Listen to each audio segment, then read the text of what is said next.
जय श्री राम साथियों, जय श्री राम, राधे राधे। कैसे हो आप सभी।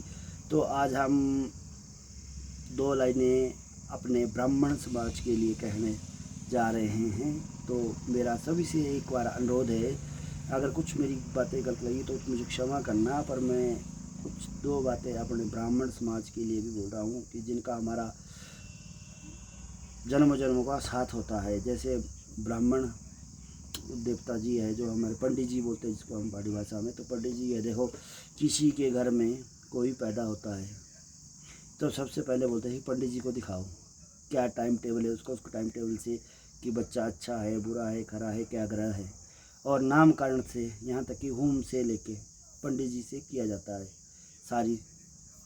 और फिर उसका जो भी टीप टुकड़ा है वो पंडित जी बनाते हैं। उसका जो टीप बनती है, जन्म पत्री बनती है। तो जन्म से लेके देखो पंडित जी का ये भी एक शास्त्र का ज्ञान है पंडित जी को, जो क्योंकि वो टाइम देख के आपके ग्रह नक्षत्र सब कुछ निर्धारित करते हैं। और उसके बाद रही आपकी बात आगे की, फिर आप कोई भी शुभ काम करते हैं तो आप पहले बोलते हैं कि पंडित जी से शायद दिखाओ, अच्छा मुहूर्त दिखाओ।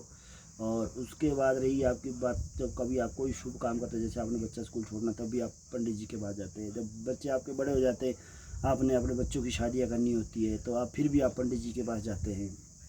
तो उसमें मैं एक बात और करना चाहता हूँ कि हम लोग क्या करते हैं कि कई बार पंडित जी को बोलते हैं कि पंडित जी अब वहाँ पूजा पाठ की सामग्री में काम करते हैं, तो पंडित जी बोलते हैं कि हाँ इतने छोड़ो, इतने छोड़ो, इतने छोड़ो। तो कुछ लोग उनके लिए कुछ अपशब्द बोल देते हैं। तो मैं उनको ये कहूँगा कि पंडित जी हमारे जन्म से मरण तक साथ होते हैं।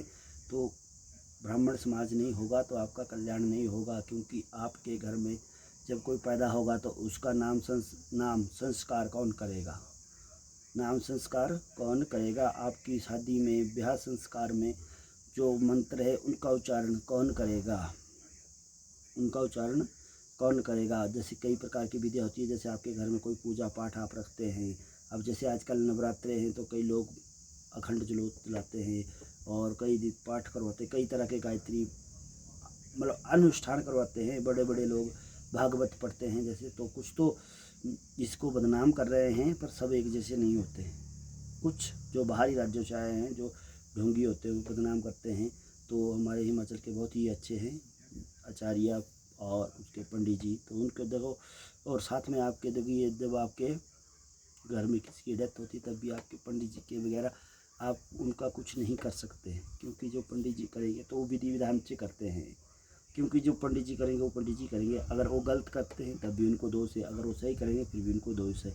तो हम सभी से यही प्रार्थना करना चाहता हूँ कि हमारे पंडित ब्राह्मणों जी के लिए मैं दो लाइन कहना चाहता था, जो मैंने आपको बता दी कि हम चाहे कोई भी वर्ग हो, हर वर्ग में पंडित जी का महत्व सबसे ऊपर है। कोई भी वर्ग हो, कोई भी जाति से हो, तो उसमें हर में पंडित जी का महत्व सबसे ऊपर है। और तो पंडित जी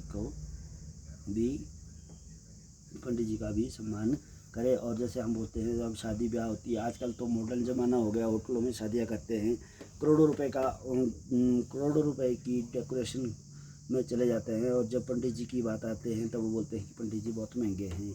तो कुछ आप ये विधि दिखाओ ना कि उसमें आपने शराब मदिरा में कितना वेस्टेज किया, वहाँ भी तो आप पैसे दे रहे हैं, शराब में पैसा उड़ा रहे हैं, डीजे पे उड़ा रहे हैं। तो नृत्य के लिए वो भी तो आनंद है। तो जो पंडित जी है, जो आपका जन्म 7 जन्मों का बंधन बांध रहे हैं और आपके मंत्र उच्चारण करें, तो उनके बारे में भी तो सोचें।